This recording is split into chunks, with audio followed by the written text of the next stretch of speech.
што шукалі таемныя агенты радзівілаў у порце Гданьска 500 гадоў таму.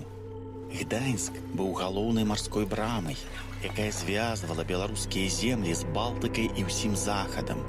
Менавіта сюды Мікалай Радзівіл-Чорны адпраўляў агентаў, каб закупляць матэрыялы ў гданьскіх купцоў.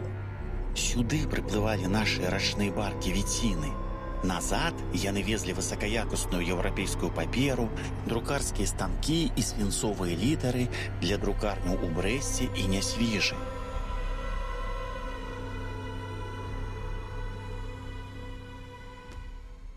Мы знаходзімся ў Гданьску. Я і спадарня Алена тут адыгралі спектакль «Уладзімір Караткевіч і дзіва аднавокае». Сыгралі мы яго на старадаўняй гданьскай Марыяцкай вуліцы у цудоўным памяшканні вось гэтай вось бібліятэкі, дзе гаспадаром з'яўляецца файны гасцінны пан Збышак. У пана Збышка для беларусаў ёсць праўдзівы сюрпрыз. Файная беларуская палічка з шыкоўнымі кнігамі нашых айчынных аўтараў. Паглядзіце, калі ласка, заходзьце. Мы вас запрашаем.